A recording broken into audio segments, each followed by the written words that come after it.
जेराव जेराव बीजेपीआ केन्डिडेट होगोन बेयाव तृणमूल कंग्रेसआ केन्डिडेट होनानै बीजेपीआ जेरैबायदि हाखन खालामनो नागिरदों बेखौ मुक्त खालामनायनि थाखाय जों तृणमूल कंग्रेसआव जइन जादों। जोङो अन रेकर्ड बुंदों जुदि बिश्वजित दैमारी सारा बीटीसी इलेक्शन गेलेयोबा गिबि फेजेननाय खामानिया तृणमूल कंग्रेसआ बिश्वजित दैमारीखौ खालामगोन। किन्तु बे बड'लेण्ड बुब्लिनि नैबे स्टुडिअनिफ्राय नोंथांखौ क्लियार खालामदों आङो बीजेपीआ जि जायगायाव केन्डिडेट थागोन 100% केन्डिडेट होननानै बीजेपीखौ फेजेननायानो जोंनि मुल टार्गेट आरो इशु। तृणमूल कांग्रेस पलिटिकेरा 100% रेडी बीजेपीखौ जों फेजेननो थाखाय जोङो एकदम रेडी जानानै दङ जोङो। बीजेपीनि एगेन्स्टआव बाथ्रा बुंनो हायाबा जों एन्जरखौ बुथारनो जुदि जोंनि बिटिसिआव जुदि जिबौ लाबोबा बे जिबौआथ' जोंनि थाखायनो अयनाय खालामगोन ना। बे कारनावनो मिथिनो मोनदों नैबे बिटिसि बिसायख'थियानो मोनसे प्रुफ होदों जोंनो। बे बिटिसि बिसायख'थियाव अल पलिटिकल पार्टिया जुदि माने बेयाव पार्टिसिपेट खालामनो हादोंबा डेट मिन्स पिसआ जोंनि गेजेराव फैदों। एज ए बिश्वजित दैमारिया जिहेतु जोंनि हारिनि दैदेनगिरि बिश्वजित दैमारी सारा बिजेपिनि जानानैबाथ' जों गनाया। मानो गनाया बिश्वजित दैमारीखौ बिटिसिआव देरहाना फैनायखौनो जों गनाया। बिथाङा कुनु पलिटिकल पार्टियाव गैया ओरैनो खानैसो रिपर्टारखौ लिंहरनानै आबुल ताबुल बखिबाय थायो। तो बिथाङा एबेसा बखिनाय माने मा बिथाङाथ' पागलखासै। खुलुमबाय बड'लेण्ड बुब्लि नायगिरि साफ्रोमखौ बरायलाबाय जोङो गुबुन गुबुन दैदेनगिरिफोरखौ राजखान्थियारि बिथिंनिफ्राय लानानै गुबुन गुबुन आयदाफोरखौ लानानै जोङो मोगा-मोगि आयदा नोंथांमोननि गेजेराव लाबोबाय थादों। दिनैबो सासे लाइमोन दैदेनगिरि जाय बिथाङा बाक्सा जिल्ला टिएमसिनि तृणमूल कांग्रेसनि आफादगिरि बिथां दिपेन रामसियारि बिथाङा जोंनि स्टुडिअ'आव दंफैयो। बिथांजों गोबां बाथ्राखौनो मिन्थिनो थाखाय नाजागोन। बिथाङा आथिखालाव तृणमूल कांग्रेसनि जानानै गोबां बिथिङावनो खामानि मावबाय थादों। बिथांनिफ्राय मोनथिनो नाजागोन जे बिटिआर ओनसोलाव बिथांमोना माबायदि फैबाय थानाय जे बिसायख'थि बे बिसायख'थिनि थाखाय बिथांमोना साखाफारा जादों। बे समाव बिथांमोना बिटिआरनि गुबुन गुबुन जे बियाबफोराव साबैसे बिथांमोना बिजाथि दैथायहरनो एबा बिथांमोना बे समाव साखाफारा जाना दं बेनि सायावबो बिथांनिफ्राय गोबां बाथ्राखौनो मिन्थिनो थाखाय नाजागोन। आथिखालनि राजखान्थियारि बिथिंनिफ्राय लानानै दैदेनगिरिनि माखासे माने बाथ्राखौ बिथांनिफ्राय मोनथिनो थाखाय नाजागोन। गिबियावनो नोंथांखौ बड'लेण्ड बुब्लिनि स्टुडिअ'आव बरायनो लाबाय। खुलुमबाय। मिथिसिननो नाजागोन जे आथिखालाव नोंथाङा तृणमूल कंग्रेसआव नैबे बाक्सा जिल्लानि आफादगिरि महरै नोंथाङा खामानि मावबाय थादों। माबायदि सोलिबाय दं दा राजखान्थियारि बिथिंनिफ्राय लानानै? गिबियावनो बड'लेण्ड बुब्लिनि नैबे गोथार जायगानिफ्राय गासैखौबो रोजा रोजा साबायखर बावबाय। नोंथांमोना मिथिगौ ससियेल मिडियानि गेजेरजों जे बे खेबाव गिबि खेबनि थाखाय तृणमूल कांग्रेस पलिटिकल पार्टिया गासै बिटिसिआवनो बिजाथि होनो थाखाय साखाफारा जादों आरो बेनि थाखायनो गासै बिटिसिआव मोनफ्रोमबो district committee block committee primary कमिटिफोरखौ लानानै मोनसे गोख्रों मोनसे नाजाबाय दङ। जोङो बे बाराव माने बिटिसि इलेक्शनाव तृणमूल कांग्रेस पलिटिकल पार्टिया बाहागो लाना देरहासार जानो थाखाय बेसेबांसो माबे जायगायाव बिजाथि नोंथांमोना होनो थाखाय थांखि लादों बे समाव? जोङो आं थोंजोङै बुंनो हाया थेवबो मोनसे हाइकमान्डजों रायलायनायनि गेजेरजों जोंनाव जिहेतु मेसेज फैदों एज ए डिस्ट्रिक्ट प्रेसिडेन्ट हिसाबै गासै बिटिसिआव 25निफ्राय 27सिम बिजाथि होनानै जोङो बिजाथि गेलेनो थाखाय रेडि जादों तृणमूल कांग्रेसआ। नोंथांनिफ्राय मिन्थिसिननो नाजागोन जे गुबुन गुबुन राजखान्थि हान्जा दं बर'नि राजखान्थि हान्जा जेरै जोङो इउपिपिएल बिपिएफ आरो बेनि अनगायैबो दा गोदानै दाजानाय जे एपिबि द राजखान्थि हान्जा जों बेखौ नुनो मोनदों। नाथाय तृणमूल कंग्रेसआव थानायनि जाहोना मा? तृणमूल कंग्रेसआव थानायनि जाहोना जाहैबाय जे माने तृणमूल कंग्रेसआव थानानै बर' हारिखौ सेफटि होनायनि थाखाय जों तृणमूल कंग्रेसआव थादों। दा तृणमूल कंग्रेसआव थानानै बर' हारिखौ बोरै सेफटि खालामगोन बे मोनसे गेदेर मोनसे कुइसन। दा तृणमूल कंग्रेसआव थानानै हारिखौ सेफटि होनो बेबायदि लाइनसो थांगोन जे बिजेपिया फैनानै बिटिसिखौ गासैखौबो दखल खालामनो नागिरदों। जों मिजिं थिदो जोङो थांखि लादो जे जेराव जेराव बिजेपिया केन्डिडेट होगोन बेयाव तृणमूल कांग्रेसआ केन्डिडेट होनानै बिजेपिया जेरैबायदि हाखन खालामनो नागिरदों बेखौ मुक्त खालामनायनि थाखाय जों तृणमूल कांग्रेसआव जइन जादों आरो बेनो गुबै थांखिया जों बिजेपिखौ फेजेननांगोन। मा मोनसे जेंनायाव दं नामा जे बिजेपि राजखान्थि हान्जाया बे समाव बिटिआरआव बा बिटिसिआव बिथांमोना जुदि फैयोब्ला पावाराव फैयोब्ला जेंना गोग्लैगोन नामा? निश्चय जेंना गोलैगोन मानोना आसामाव थानाय जिखिनि अट'नमास काउन्सिल जेरै Karbi autonomous council Rabha autonomous council Dima Hasao autonomous council जिखिनि अट'नमास काउन्सिल दं बे अट'नमास काउन्सिलफोराव जुदि जों नायथिंहैयोबा जेराव बिजेपिया हाखनाव फैदोंमोन जे बिथांमोना बिजेपिखौ हाखनाव लाबखांनायनि उनाव अट'नमास काउन्सिलनि जिथु पावार जिथु फांसन बिथांमोननि जिथु माने बुंनांगौ जिथु कन्डिसनफोर बे गासैबो मोनफा मोनफा कन्डिसनफोरा जोबलांबाय दं जायनि थाखाय नैबे बिटिसिआबो जिहेतु मोनसे जोंनि काउन्सिल बे जोंनि जुजिना लाबोनाय जिहेतु काउन्सिल आरो बे काउन्सिलाव बिजेपिया फैनानै जोंनि जिथु थामोनथा जोंनि जिथु पावार बे गासैखौबो फोजोबस्रांनायनि मोनसे लामायाव दङ बेनि थाखायनो तृणमूल कंग्रेस पलिटिकेरा 100% रेडि बिजेपिखौ जों फेजेननो थाखाय जोङो एकदम रेडि जानानै दङ जोङो मिन्थिनो नाजागोन जिहेतु नोंथाङा बुंदों जे टिएमसि बा तृणमूल कंग्रेसाव नोंसोर थानानै हारिखौ बा बर' हारिखौ सिबिनायनि बाथ्राखौ नोंथाङा मख'दों नाथाय बे समाव नुनो मोनदों बिपिएफ आरो बिपिएफ आरो स्पेशेलि इउपिपिएल आरो एपिपि बिथांमोनाबो बर'निनो मोनसे राजखान्थि हान्जा जाय दैदेनगिरिफोर जाय इउपिपिएलनि जे गाहाय दैदेनगिरि होनोब्ला जों प्रमद बर' इउजि ब्रह्म बिथांखौ बुंनांगोन आरो ओजोंहाय बिपिएफ राजखान्थि हान्जा बुंदों हाग्रामा महिलारि बिथाङानो जे गायसनजेननाय बिथांमोना आरो एबिपि बुङोब्ला बिथां अनजलि दैमारि बिथांमोना गायसननाय मोनसे बर'नि राजखान्थि हान्जा जाय बर' लिडारानो बे रिजिनाल राजखान्थि हान्जाखौ बे समाव फोथांना लांदों नाथाय बैफोरखौ गारनानै नोंथाङा दि थांबाय तृणमूल कंग्रेसाव थांबाय बर' हारिखौ नोंथाङा सिबिनायनि बाथ्राखौ मख'दों बेसेबां सैथो जागोन बेसेबां सम्भब जागोन बेयो जोङो तृणमूल कंग्रेस पलिटिकेल पार्टिया आङो सिगांबो मिडियाफोरनि गेजेराव बुंदो जे बिटिसिआव थानाय रिजनेल पलिटिकेल पार्टिनि एगेन्स्टआव नङा जोङो बिटिसिआव थानाय जेब्लाक रिजनेल पलिटिकेल पार्टि जेनेबा मानाव गेदेर प्रमद बर' सार हाग्रामा महिलारि सार बा अनजालि दैमारि बायदेव बिथांमोनानो सिबिथो बिथांमोना सिबिनायाव जोंहा आपत्ति गैया मानो होनोबा ए बिटिसिआ जोंनि बेसेबांबा थैजों लाबोनाय नैबे जोंनि बिटिसि बेयाव जों डिभाइड एन्ड रुल पलिसिखौ जों माने नागिरा खिन्थु सोरबाया जोंखौ नुनो मोनदों जों सोरबाया आन्दोआव थानानै जोंखौ ओरैबायदि डिभाइड एन्ड रुल पलिसि जोंखौ खालामबोबाय दङ गोदोनिफ्रायनो जोङो आगोलाव जुदि सानना नायोबा जोङो एबसु पिटिसि नुदो खिन्थु बिजिरना नायोबा एबसुआबो जोंनि हारि पिटिसिआबो जोंनि हारि मोनसे समाव जों नुदो बिएलटि आरो एनडिएफबि नाथाय इखौबो जुदि बिजिरोबा जों नुयो बिएलटिआबो बर' आरो माने एनडिएफबिआबो बर' आरो आथिखालाव बिपिएफ आरो इउपिपिएल खिन्थु नायनो बिजिरनो थाङोबा जोङो बिपिएफआबो जोंनि हारिनिनो आरो इउपिपिएलआबो जोंनि हारिनिनो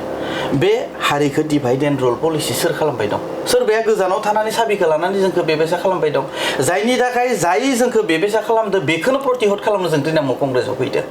डेट मिन्स जोङो थारमाने नुहुरबाय दं आथिखालाव थानाय कंग्रेस बिजेपि सरकारानो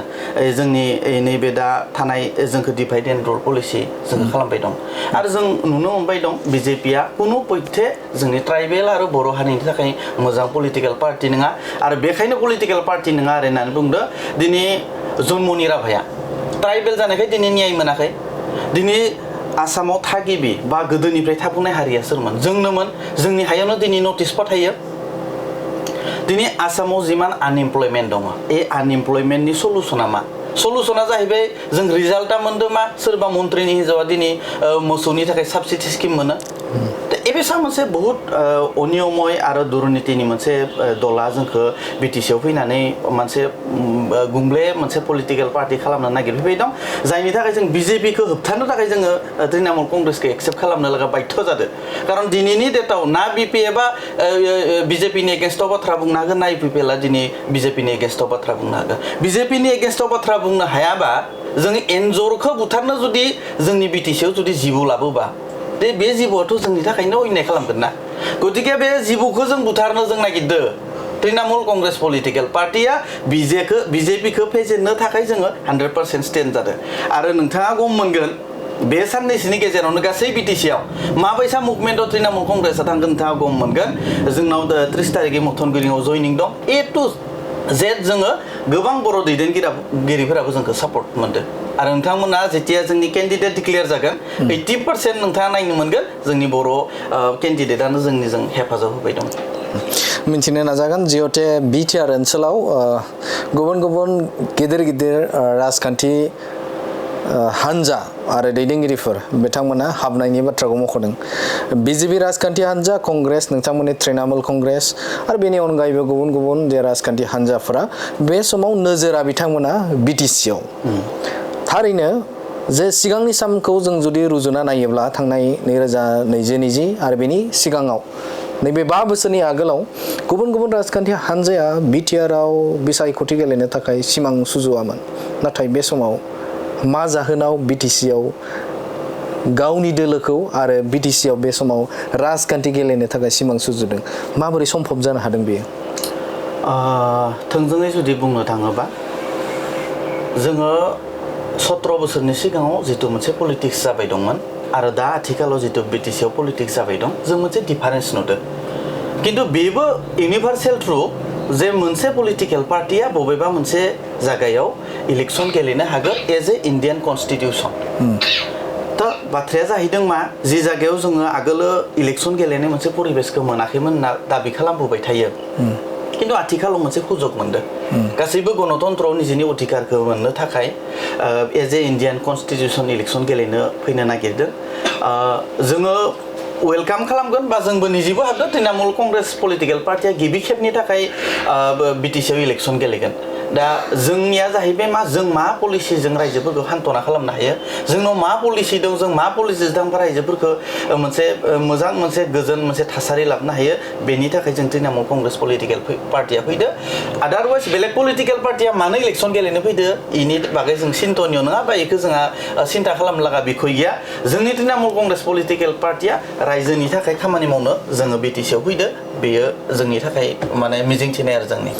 जिहेतु मोनसे सिमां सुजुनो हायामोन जाय समाव मोनसे दुं हाव हाव थासारिमोन बै समाव बिटिआरनि बागै बा बिटिसिनि बागै गुबुन राजखान्थि हान्जाफोरा फैनो थाखाय मोनसे लामा लायामोन नाथाय बे समाव थारैनो प्रमद बर' बुंनाय बायदि गोजोना फैदों आरो गोजोन फैनायखायनो जा गुबुन गुबुन राजखान्थि हान्जाफोरा बे समाव बे बिटिआर ओनसोलाव बिसायख'थि जेरै सुबुंखान्थि हादराव बयहाबो राजखान्थि गेलेनो हानाय मोन्थाया दं आरो बिटिसिआव बे मोन्थाया एखेयानो दा बे हिसाबाव सिगांनि सानाव हायामोन नाथाय दा हादों बे मोनसेखौ सानो नामा जे प्रमद बर' बुंनाय बायदि गोजोन सान्थिया बे समाव आरो थार सुबुंखान्थिया दा जादों होननानै नोंथाङा फोथायो नामा बे कुइसननि एन्साराव थारैनो आङो जोंनि दानि चिफ बिटिआरनि मानगोनां प्रमद बर' सारखौ रोजा रोजा साबायखर बावनांगोन मानोना गोजोन आरो सान्थिखौ लाबोनायाव बिथांनि मोनसे अबदान दं होनना गासै बिटिआरनि रायजोफोरा এই कारणावनो मिथिनो मोन्दों नैबे बिटिसि बिसायख'थियानो मोनसे प्रुफ होदों जोंनो बे बिटिसि बिसायख'थियाव अल पलिटिकल पार्टिया जुदि माने बेयाव पार्टिसिपेट खालामनो हादोंबा डेट मिन्स पिसआ जोंनि गेजेराव फैदों बेनि थाखाय प्रमद सारखौ आङो साबायखर बावगोन आरो प्रमद सारखौ साबायखर बावनायजों लोगोसे मानगोनां हाग्रामा महिलारि सारखौबो आङो साबायखर बावगोन मानोना बिथाङाबो जिखिनि जोंनि थाखाय डेभेलपमेन्ट खालामबोबाय 17 बोसोराव बेखिनिखौ जों खिन्थु नुयै खालामनो हाया मानोना बिथाङा गावनि जिउखौ खैफोदाव खोलैनानै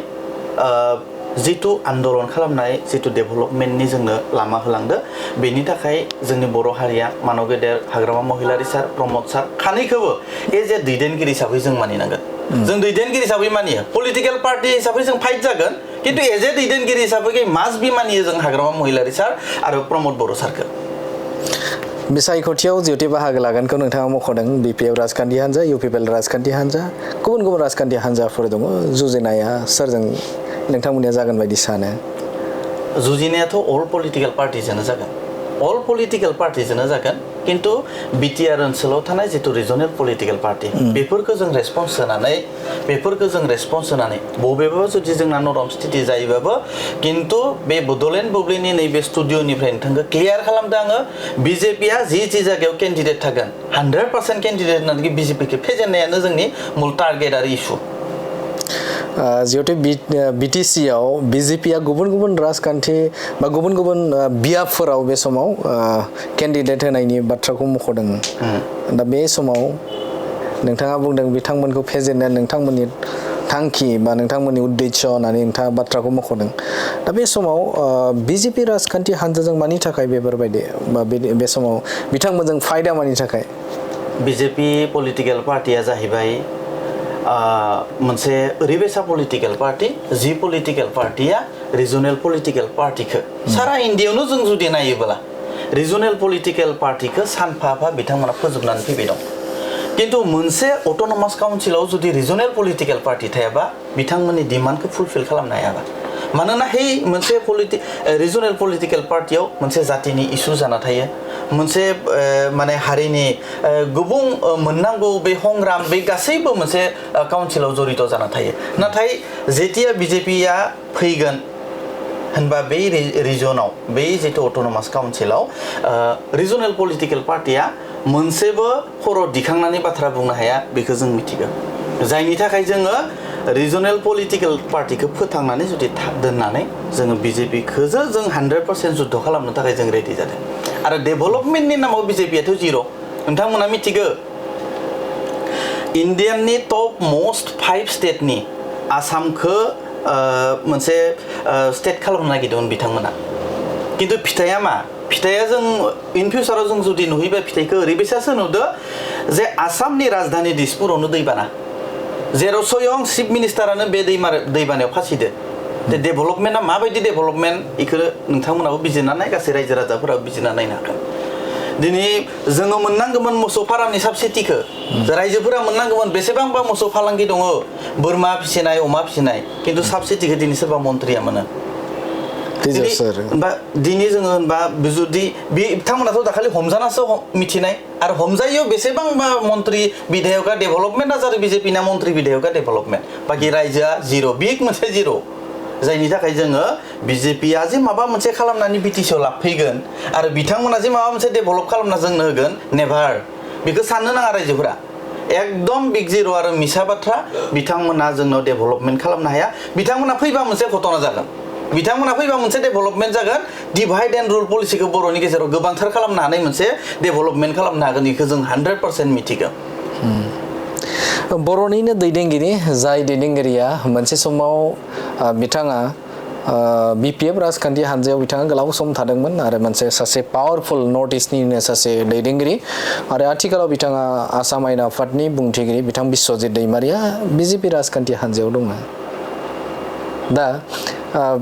नोंथाङा बुंदों जे डिभाइड एन्ड रुल लाबोदों होननानै बाथ्राखौ मख'दों जे फाइटआ बिजेपिजों जागोन तृणमूल कंग्रेसना होननानै मख'दों बे दैदेनगिरिफोरखौ मा बुङो नोंथाङा बिस्वजित दैमारि सारखौ जोङो अरायबो मान होयो बिथाङा आसाम एसेम्ब्लिनि अनारेबल स्पिकार आरो बर'नि आगोमा स्पिकार बेखौ जों गासैबो मानियो नाथाय बाथ्राया जाहैदों मा बेराफारसेथिं बिथाङा सासे सुबिदाबादि सासे गाद्दार नेता होननानै जोंनि बर' रायजोफोराबो गेजेर गेजेर मिथिगो এই কারণেनो सुबिदाबादि आरो गाद्दार आं बुंनो लागा जादों बिथांखौ जाय पलिटिकेल पार्टिनिफ्राय बिथाङा दैदेनगिरि जादोंमोन जाय पलिटिकेल पार्टिनिफ्राय बिथाङा एमएलए आरो एमपि जादोंमोन दिनै बे पलिटिकेल पार्टिखौनो बे बिपिएफ पलिटिकेल पार्टिखौनो गारनानै बिथाङा गावनि सुबिदानि थाखायसो थांखो ना मानि थाखाय थांखो बिथाङा बिजेपिसो दङ दा घटनाया जाहैदों मा बिथाङा बिजेपि थांनायाव जोंहा आपत्ति गैयामोन किन्तु बिजेपि दला जोंनि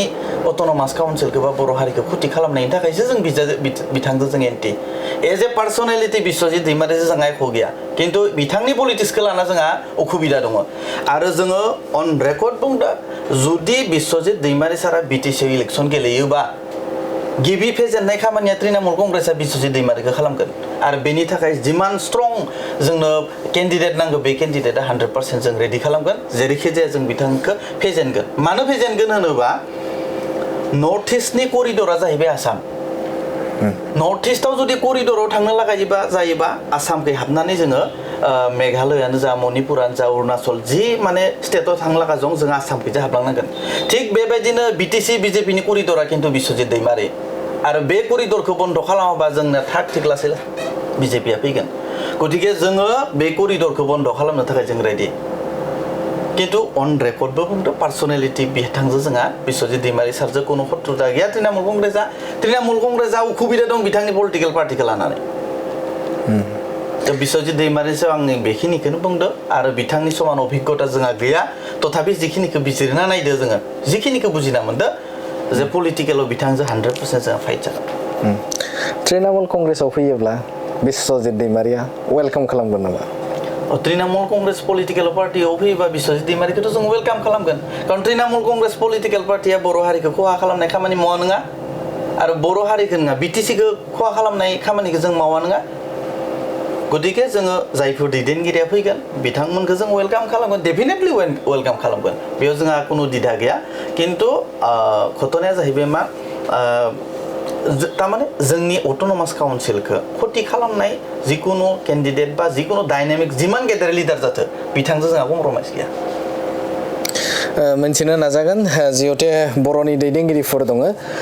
जों जुदि सिगांनिफ्राय नोजोर होयोब्ला हाग्रामा महिलारिया गोलाव बोसोर बिथाङा पावाराव थाबाय एबा सोरखाराव बिथाङा थाबाय सोरखार खुंबोबाय आथिखालाव बिटिआरनि खुंगिरि प्रमद बर' बिथाङा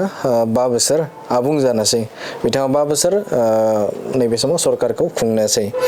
आं मिथिनो थाखाय नाजागोन जे हाग्रामा महिलारिनि सोरखार सालायनाय आरो प्रमद बर'नि सोरखार सालायनायनि फारागथिया माबायदि बिथां सानै दैदेनगिरिनि जे रुजुनायखौ नोंथाङा माबायदि सिस्टेमाव होगोन आङो गिबियावनो बा आगोलनिफ्रायनो बुंबोबाय दं प्रमद बर' आरो हाग्रामा महिलारि सार बिथाङा जोंनि बर' हारिनि आगोमा दैदेनगिरि बिथांमोना जुद्धारु खानैबो अत्यन्त गेदेर जुद्धारु जायखौ जों बर' हारिया सेलुट होयो आरो 1000 बोसोर उनहालागै जों सेलुट होनांगोन बिथांमोनखौ এই कारनाव जों सेलुट होनांगोन এই कारनावनो जों सेलुट होनांगोन मानोना बिथांमोना जोंनि हारिनि थाखाय जिखिनि अरिहना होबोबाय जिखिनि दान होबोबाय बेखिनिखौ जों मानिनांगोन आरो बे समाव बिथांमोननि मावनाय फारागथिखौ आं लाबोनानै डिभाइड एन्ड रुल पलिसि खालामनो नागिराखै मानो नागिराखै 17 बोसोराव हाग्रामा महिलारि सारा जिखिनि मावबाय बेखिनि जों एक्सेप्ट खालामो गावनि सामर्थ अनुजायै बिथाङा मावदो आरो प्रमद बर' साराबो दिनै 5 बोसोराव जिखिनि मावदो जों बेखौ एक्सेप्ट खालामो बिथाङा गावनि समर्थनजों माने मावदो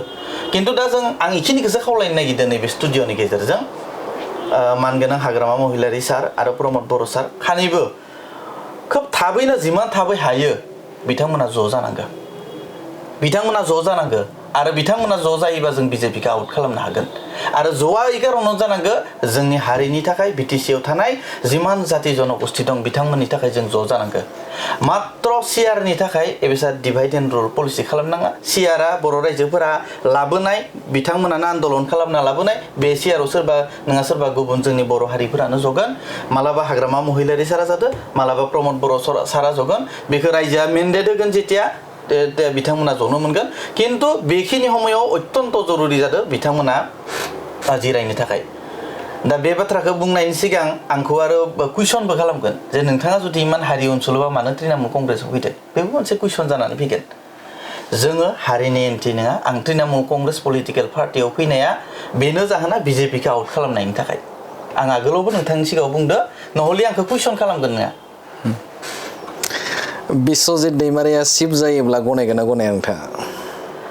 एज ए बिश्वजित दैमारिया जिहेतु जोंनि हारिनि दैदेनगिरि बिश्वजित दैमारि सारा बिजेपिनि जानानैबाथ' जों गनाया मानो गनाया बिश्वजित दैमारिखौ बिटिसिआव देरहाना फैनायखौनो जों गनाया सिफ जानायाथ' बहुत उननि बाथ्रा बिथांखौ एमसिएलआव देरहाहोनायनि थाखायनो जों फैख' बाथि नङा तृणमूल कंग्रेस पलिटिक्स फेजेनथारगोन नामा बिथांखौ नोंथांमोना ट्राइ खालामगोन जों सेस्था लागोन पलिटिकल पार्टियाव फेजेनथारगोन होननाय हाबाफारिया फैया कारण रायजोआ मेन्डेट होनांगोन किन्तु जुजिनांगोन जों जुजिगोन बिथांखौ फेजेननो थाखाय जुजिगोन डेम'क्रेसियाव रायजोआ राय होनांगोनथ' रायजोनि रायखौ आदाय खालामनो थाखाय जों सेस्था लागोन मिथिनो नाजागोन जे समाजारि बिजोंफोराव जोङो खायसे दैदेनगिरिफोरा जाय बर'नि गोबां मैखोम दैदेनगिरिफोरखौ समालोचना खालामो एबा गोबां बाथ्रा बुंनानै जे बर'नि जाय गोलाव बोसोर संग्राम खालामनानै फैनाय बै दैदेनगिरिफोरखौ समाजारि बिजोंफोराव गोबां बांसावो गोबां सोंखारियो गोबां बिदिनो खायसेखौ नोङो गाज्रि बाथ्राजोंबो नों बुंनायखौ नुनो मोनो मा बुंनो नागिरगोन बेबायसा समाजारि बिथिङाव बाथ्रा बुंनाय जों नुनो मोनोबाथ' पृथ्वीराज नारायण देव मेस बायदिखौसो नुयो बिथाङा आबुल ताबुल बखियो आबुल ताबुल बखिनायखौ जों ससियेल मिडियानि गेजेरजों नुयो दा बेबायसा बखिनायफोरखौ जों मा बुंगोन एक प्रकार पागल होनना बुंनांगोन पागलनि साराथ' बेलेग होननो हाया कारण पागलासो जेखोन मेखोन बुङो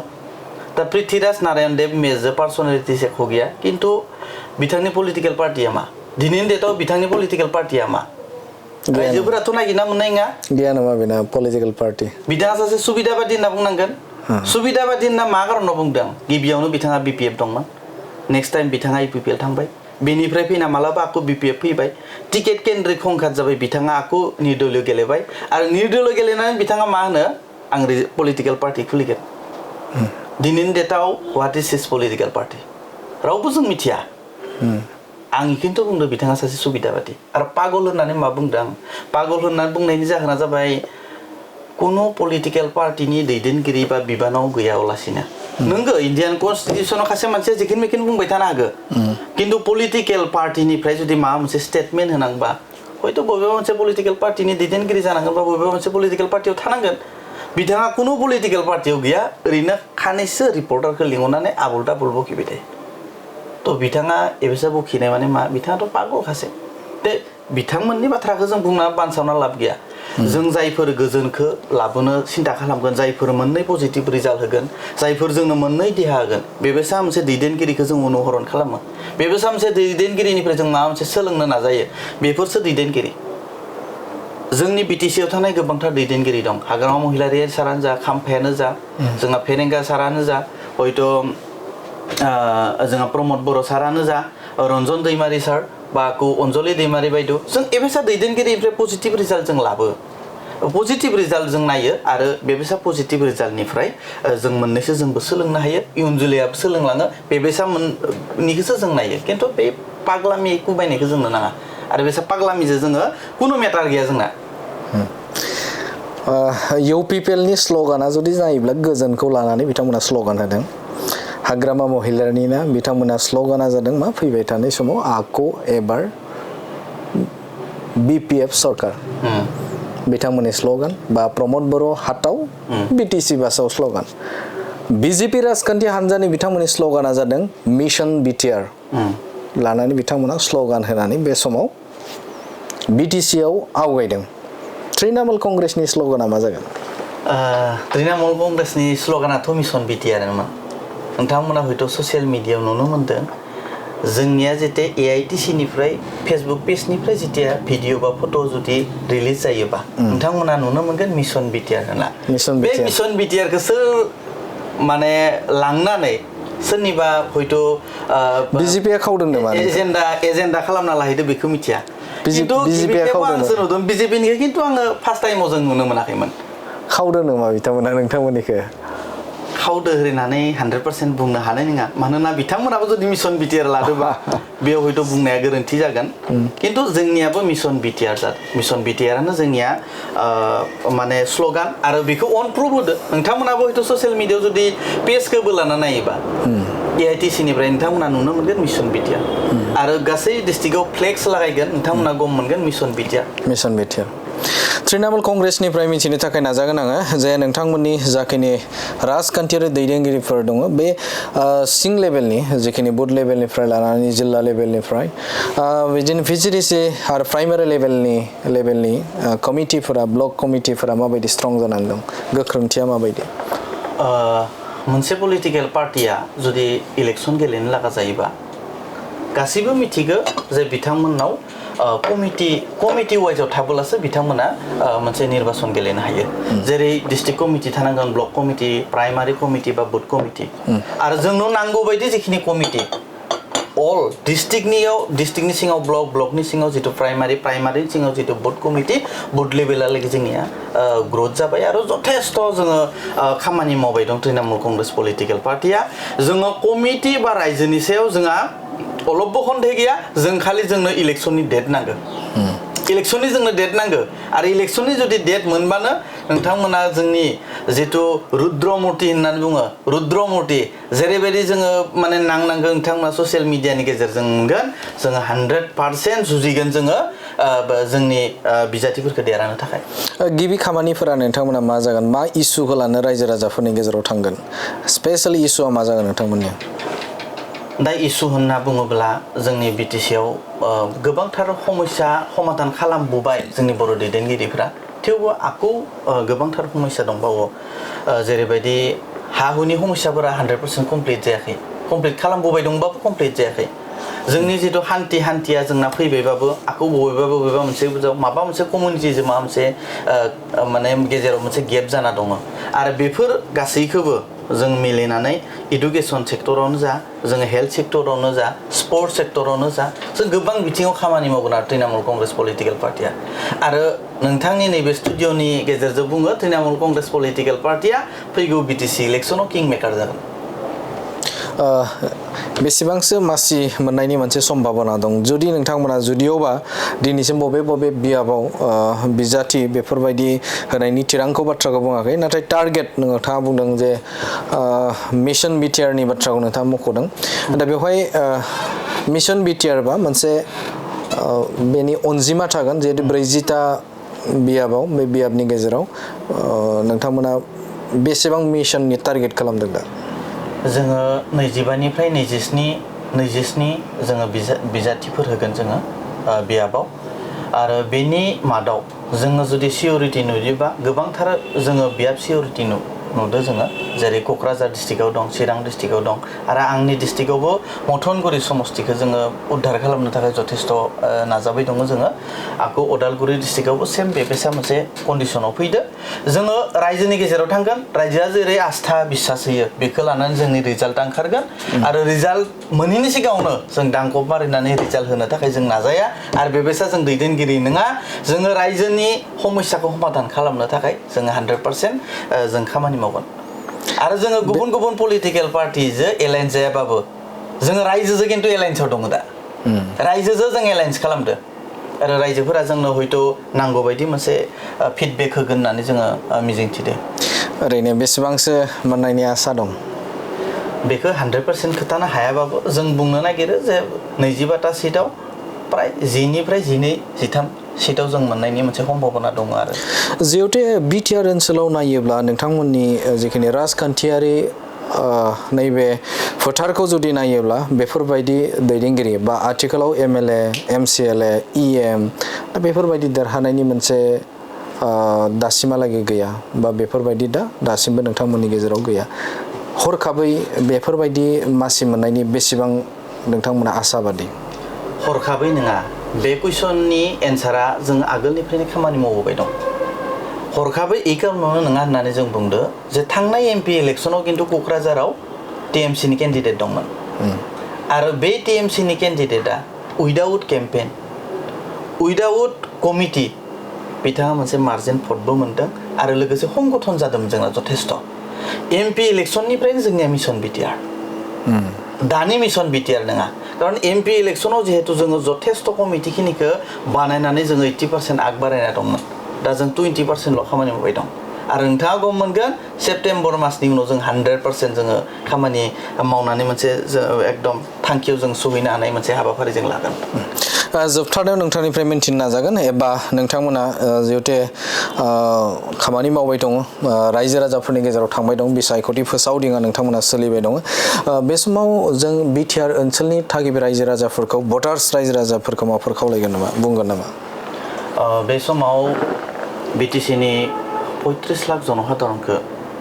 बा गासै दैदेनगिरिफोरखौ अल पलिटिकेल पार्टिनि दैदेनगिरिफोर आं बेखिनिखौनो खावलायनो नागिरो जोबथियाव जे इलेक्शना जाहैबाय मोनसे 5 बोसोरनि उनाव फैनाय मोनसे गासै रायजोनि मोनसे अधिकार जि अधिकारखौ हायबस्त खालामनो थाखाय मोनसे गोजोन थासारि नांगौ जि अधिकारखौ हायबस्त खालामनो थाखाय मोनसे मोजां परिबेक नांगौ आरो आं इलेक्शननि समायाव बेखिनिखौनो जोङो खावलायगोन दैदेनगिरिफोरखौ बा गासै रायजोफोरखौनो मोजाङै मोजां नैबे बिटिसि बिसायख'थियाव जों बाहागो लानांगौ गासै पलिटिकेल पार्टियानो जुद्ध खालामगोन दाङाबाजि जानाङा आरो दिनैनि डेटआव सोरबा दैदेनगिरिफोरा मोनसे कायजियानि सृष्टि खालामनानै हंगात सृष्टि खालामनानै लगायना होगोन खिन्थु माबा मोनसे उसुबिदा जानांगौबा सोरबाया रायजोफोरासो जायो बेखौथ' जों नुनो मोन्दों गतिके सोरबा दैदेनगिरिफोरनि थाखाय बे खामानिखौ मावनो रायजोफोरा थांनाङा कारण जोंनि रायजोफोरा जुदि माबा मोनसे जायोबा दैदेनगिरिफोरा बिनि रिस्कखौ लाया नङा जायनि थाखाय बिनि न'खराव उसुबिदा जायो जायनि थाखाय बिनि बिसि फिसा गासै बिमा बिफा दुखुआव खैफोदाव गोलैनो लागा जायो दा बेनि थाखायनो इलेक्शनखौ मोनसे शान्ति मोनसे परिबेसाव जों लाबोनांगौ आरो बे बेसा लाबोनायनि थाखायनो आं गासै रायजोफोरखौ आह्वान खालामदो आरो सोरबा गोसो गाज्रि दैदेनगिरिफोरा जुदि मोनसे बेहा परिबेस खालामनो थाखाय रेडि जुदि जायोबा बिथांमोननि बाथ्राखौ रायजोफोरा लानो लागा गैया कारण लाइफआ जोंनि ओनसोला जोंनि जों भट होगोन जोंनि अधिकार गतिके बे खेत्रआव जों शान्ति लाखिनायनि मोनसे दायित्व आरो कर्तब्यआबो जोंनि आरो बेखिनिखौनो आङो रायजोफोरनि सिगाङाव खुलुमबाय। नंगौ बिथाङानो जादोंमोन बाक्सा जिल्ला तृणमूल कंग्रेसनि प्रेसिडेन्ट दिपेन रामसियारि। बिथांनिफ्राय गोबां बाथ्राखौनो मोनथिनो मोनबाय जे राजखान्थियारि बिथिंखौ नोजोर बोनानै 2025 जे इं मायथाइयाव जे जानो गोनां बिटिसि बिसायख'थि बे बिसायख'थियाव तृणमूल कंग्रेसाबो गोख्रोङै बाहागो लानो थाखाय बे समाव मिशन बिटिआरनि बिथांखिजों बिथांमोना खामानि मावबाय थानायखौ नुनो मोनदों एबा बिथाङा फोरमायथिनायखौ नुनो मोनदों। आरो बिथांमोननि जे गुबै थांखि बे थांखिखौ जुदि मख'योब्ला बिजेपि राजखान्थि हान्जाखौ बिथांमोना जेरैखि जाया फेजेननाय एबा बिथांमोनखौ जेरैखि जाया जे बिटिआर ओनसोलाव फैनायनिफ्राय बिथांमोनखौ होबथानाय बे थांखिखौ बिथाङा फोरमायथिदों। रायजो राजाफोरनि गेजेराव जे हारिनि थाखाय खामानि मावनायनि सोमोन्दैबो बिथांमोनाबो गोबां बाथ्राखौ मिन्थिदों बा बिथाङा फोरमायथिनायखौ नुनो मोनदों। बे समाव दैदेनगिरिखौ जुदि मुंख'योब्ला एबा बिटिआर ओनसोलनि जाय गोख्रों दैदेनगिरि इउपिपिएल राजखान्थि हान्जा आरो बिपिएफ राजखान्थि हान्जानि गुबै दैदेनगिरि हाग्रामा महिलारि आरो प्रमद बर'नि सायावबो बिथाङा गोबां बाथ्रा बुंनायखौ नुनो मोनदों। आरो फैबाय थानाय समाव बिथांमोना गुबुन गुबुन बिटिसिनि बियाबाव बिजाथि होनानै देरहासार जागोनखौबो बिथाङा फोरमायथिनायखौ नुनो मोनदों। बे समाव बिथांनिफ्राय गोबां बाथ्राखौनो मोनथिनो मोनबाय। नैबे समाव नोंथाङा जे बड'लेण्ड बुब्लियाव स्टुडिअ'आव नोंथाङा फैबाय आरो गावनि जे बा नोंथांमोननि जे तृणमूल कंग्रेसनि माखासे माने बाथ्राखौ नोंथाङा जोंनो फोरमायबाय बेनि थाखाय जोबोदनो साबायखर बावबाय। Thank you.